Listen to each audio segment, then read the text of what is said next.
En esta presentación hablaremos sobre la radioactividad, dando antes una introducción previa sobre lo que son el número másico y el número atómico. El número atómico, representado como una Z en el ángulo inferior izquierdo de la X, la cual representa un elemento aleatorio, indica la cantidad de protones o electrones que posee un átomo.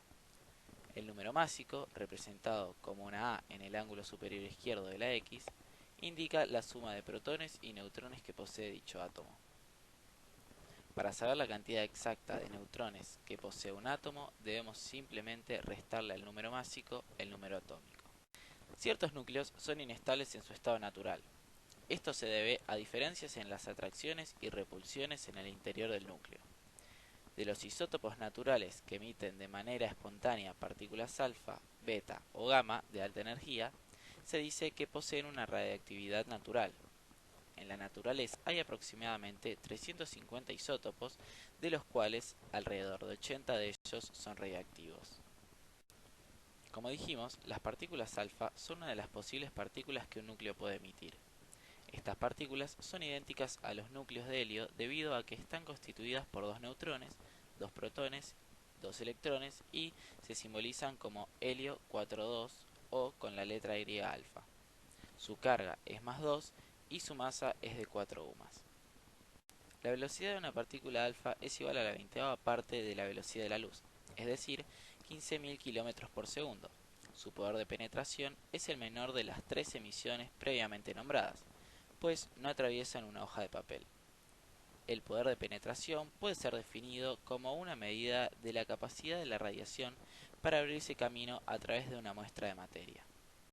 Los átomos de radio 226-88, al descomponerse, son un ejemplo de emisión de partículas alfa.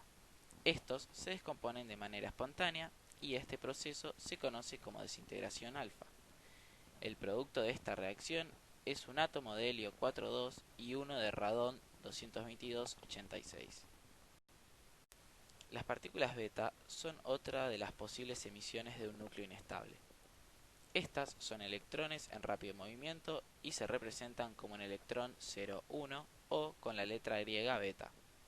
Se dice que su masa es de 0 UMAS ya que es irrelevante y su carga es de -1.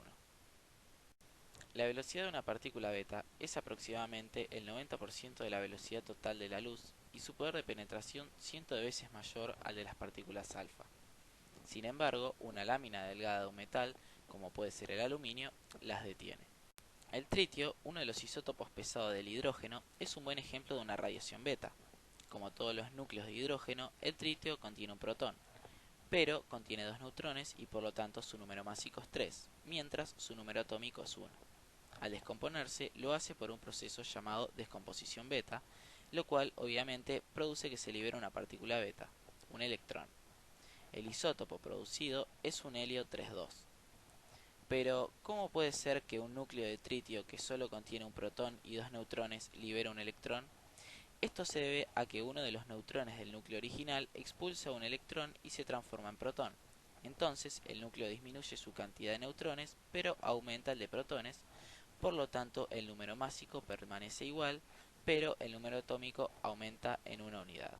El último tipo de emisión que nombramos era la radiación gamma, la cual es simbolizada por la letra Y gamma. Carece de carga y de masa ya que es un rayo y no una partícula. Este tipo de emisión es acompañada con frecuencia por la radiación alfa o beta. Estas pueden dejar al núcleo en un estado de alta energía y cuando esto ocurre, las transiciones entre los niveles de energía dentro del núcleo dan como resultado la emisión subsecuente de rayos gamma cuando el núcleo regresa a un estado más estable. Las radiaciones gamma son radiaciones de alta energía. Las radiaciones gamma tienen una velocidad equivalente a la de la luz y su poder de penetración es el mayor entre los anteriores. Para reducir la intensidad de los rayos en un 10%, se requiere de un tejido corporal de un grosor de 50 centímetros. A medida que aumente el grosor del material, disminuirá la intensidad de la radiación. Un bloque de agua, una pared de concreto, plomo o madera son ejemplos de tejidos corporales que pueden reducir la intensidad de los rayos gamma. Hasta este punto hemos hablado de la reactividad aplicada a átomos individuales. Si se pudiera mirar el núcleo de un átomo y observar su composición, se podría saber si va a sufrir o no una desintegración radiactiva, debido a que presentan ciertas combinaciones entre protones y neutrones, las cuales son inestables. Aún así, no se puede saber cuándo un átomo en particular va a sufrir un cambio. Toda muestra grande de átomos de un isótopo en particular se desintegrará a una velocidad específica y constante. El tiempo que se requiere para que se desintegre la mitad de una muestra específica de átomos radiactivos de un cierto isótopo es su vida media. La vida media es una propiedad característica de cada tipo de radioisótopo, es decir, un isótopo radiactivo. Durante cada vida media se desintegrará la mitad de la muestra restante. En la imagen podemos observar cómo una muestra de 100 durante su primera vida media se desintegra a 50, su mitad. Luego se desintegra a unos 25. Este proceso se repite una y otra vez. La vida media siempre tarda la misma cantidad de tiempo en cada muestra. Solo varía de una muestra a otra. Puede durar entre milésimas de segundos hasta miles de años. En caso de querer calcular la fracción restante después de cada vida media subsecuente, debemos dividir 1 por 2 elevado al número de la vida media que la muestra acaba de sufrir. Entonces, para querer calcularlo luego de 5 vidas medias, deberíamos dividir 1 por 2 elevado a la quinta, lo cual daría como resultado que lo que resta de la muestra es un 32avo de los átomos originales. Hasta ahora, todas las partículas de radiactividad de las que hemos hablado se presentan por naturaleza, pero es posible hacer que ocurran otras reacciones nucleares a través del bombardeo de núcleos estables con partículas alfa y otros iones positivos. Cuando se les suministra una cantidad suficiente de energía, estas partículas cargadas pueden penetrar en un núcleo bombardeado que actúa como blanco y ser capturadas por él. Aquí el núcleo sufre una transmutación, es decir, un tipo de átomo se transforma en otro. Ya que este cambio no ocurrió naturalmente, el proceso es llamado transmutación artificial. Los científicos de una amplia diversidad de campos utilizan isótopos radioactivos como marcadores en sistemas físicos, químicos y biológicos.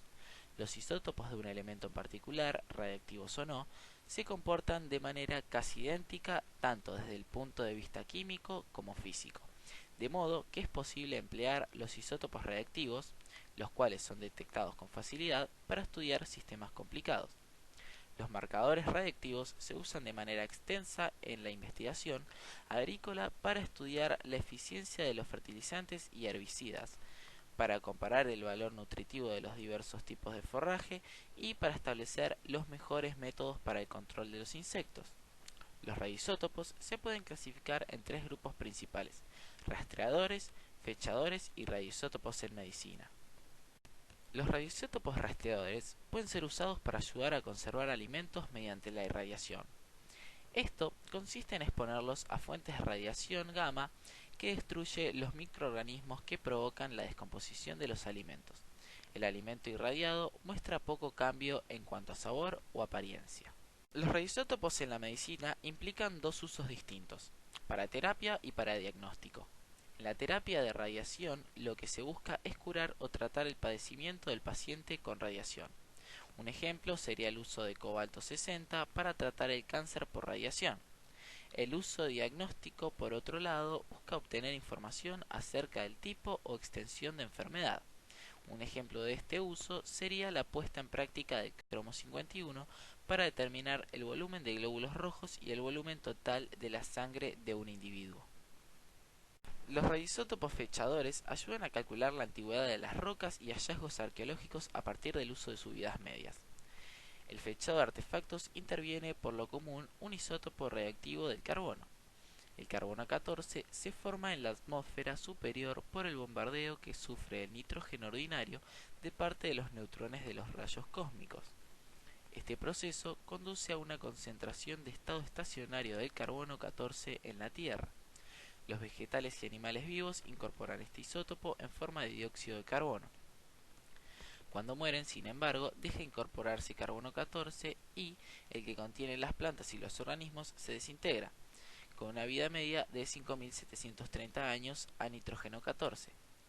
En consecuencia, solo es necesario medir la actividad de carbono 14 que queda en un hallazgo de origen vegetal o animal para establecer su antigüedad. Uno de los métodos de medición de radiación más usado es el contador Geiger. Estos son instrumentos para detectar radiación de alta energía. Tienen un tubo de metal con una ventanilla de vidrio o plástico delgado que permite el paso de la radiación y están llenos de gas a baja presión. También contienen un fino alambre que va a lo largo del centro del tubo y tiene carga positiva y es el ánodo. La camisa metálica del tubo es el cátodo. La radiación que entra en el tubo produce iones al hacer que se desprendan electrones de las moléculas del gas.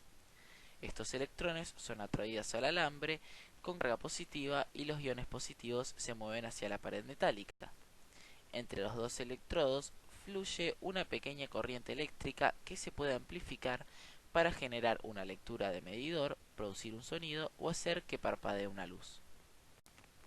Previamente hemos visto buenos usos de la radiación en los radioisótopos, pero como también sabemos, la exposición a la radiación puede llevar a severos problemas de salud de nuestro organismo. Por ejemplo, en términos de cáncer pulmonar, se calcula que respirar aire contaminado por radón, un elemento radioactivo natural, durante 18 horas por día es equivalente a fumar 2 paquetes de cigarrillos cada día. Aunque el cigarrillo es sin lugar a duda la causa de cáncer pulmonar principal en los Estados Unidos, se considera que el radón ocupa el segundo puesto. Para aquellos que fuman y viven además en un ambiente con una concentración elevada de radón, el riesgo de cáncer pulmonar es el doble, pues la combinación de estas dos características es particularmente cancerígena.